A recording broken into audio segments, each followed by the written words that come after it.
Bharatiya Janata party के मौजूदा विधायक व पूर्व मंत्री दीनानाथ भास्कर ने कहा कि हम लोग बहुजन समाज पार्टी के फाउंडर मेंबर रहे हैं, 1984 से सदस्य के रूप में काम करते रहे हैं और 1986 से लेकर 1995 तक वाराणसी जिले का अध्यक्ष रहा हूं, मंडल अध्यक्ष और कोऑर्डिनेटर और झारखंड का प्रभारी रहा हूं।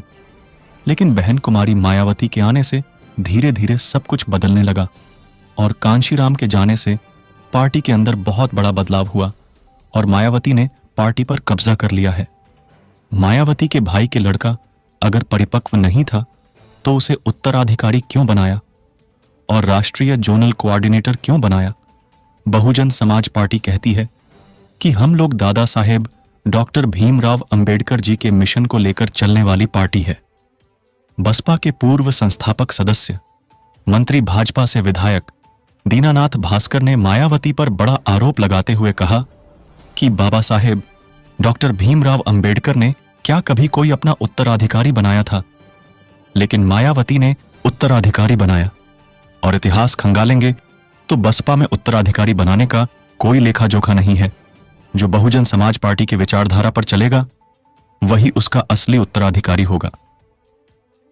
बाबा साहेब डॉ भीमराव अंबेडकर जी चाहते तो वो अपने किसी भी परिवार के सदस्य को उत्तराधिकारी बनाकर जाते, लेकिन उन्होंने ऐसा कुछ नहीं किया। उन्होंने कहा था कि मेरे जाने के बाद जो बहुजन समाज पार्टी के सिद्धांतों को आगे लेकर चलेगा वही उसका असली उत्तराधिकारी होगा। बहन जी ने गलत नियत से ही अपने भतीजे को उत्तराधिकारी बनाया था और अब फिर हटा दिया। मैं ये दावे के साथ कहता हूं कि चुनाव बाद आकाश आनंद को फिर उत्तराधिकारी बना दिया जाएगा। बहुजन समाज पार्टी में लाखों लोगों का खून पसीना लगा है, तब जाकर पार्टी बनी है और अभी मायावती को ही पार्टी चलानी चाहिए। आगे जब जो इसका असली हकदार होगा वो उसे आगे बढ़ाएगा, लेकिन पार्टी पर कब्जा जमाए रखने के लिए मायावती फिर आकाश आनंद को पार्टी का मुखिया बना देगी। मायावती द्वारा पार्टी का उत्तराधिकारी बनाना ही गलत है। बहुजन समाज पार्टी में उत्तराधिकारी बनाना ही एक गलत परंपरा है और बाबा साहेब के संविधान के खिलाफ है। लोकसभा चुनाव में आकाश आनंद द्वारा उलझलूल बोलने पर आदर्श आचार संहिता के उल्लंघन करने के तहत FIR दर्ज हुआ है। बहन जी मायावती ने उसे मुकदमा से बचाने के लिए सभी पदों से हटा दिया है, जो बाद में फिर बहाल हो जाएगा, क्योंकि वहां कोई सुनवाई नहीं, कोई कमेटी नहीं, कोई मेंबर नहीं। जो है वो सब बहन कुमारी मायावती जी ही है।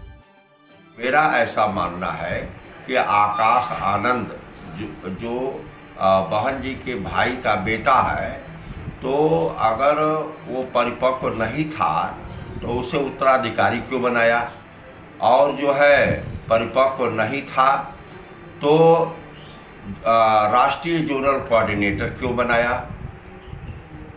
और बहुजन समाज पार्टी ये कहती है कि हम डॉक्टर अंबेडकर साहब के मिशन को लेकर के चलने वाली पार्टी है। तो मैं ये सवाल उठाना चाहता हूँ कि क्या बाबा साहब डॉक्टर अंबेडकर ने अपना कोई उत्तराधिकारी बनाया था?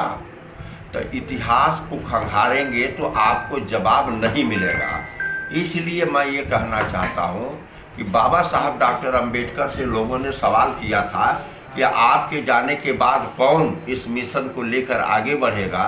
तो बाबा साहब डॉक्टर अंबेडकर ने कहा कि जो मेरे मिशन को जो मेरे मैसेज को लेकर के जनता के बीच में जाएगा तो जनता खुद तय करेगी कि हमारा उत्तराधिकारी कौन है।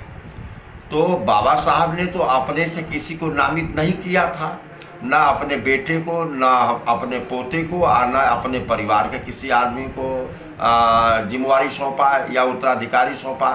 तो बहन जी को उत्तराधिकारी बनाने की क्या ज़रूरत थी?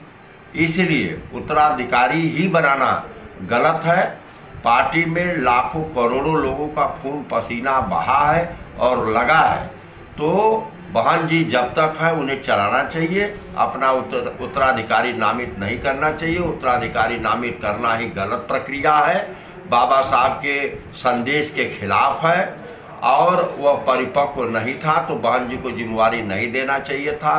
सही बात तो यह है कि उसके ऊपर अलूल जरूल बोलने के कारण मुकदमा कायम हुआ, आचार संहिता का उल्लंघन करने पर मुकदमा कायम हुआ।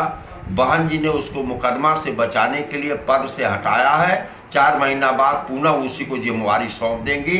जो उनका इतिहास है वो यही इतिहास है। और बहुजन समाज पार्टी में कोई हियरिंग नहीं है, कोई सुनवाई नहीं है, वहाँ पर कोई कमेटी नहीं है। बहन जी को जो कार्ड भर देता है वो तुरंत निर्णय ले लेती हैं, फिर अपने निर्णय को 5 मिनट में बदल देती हैं।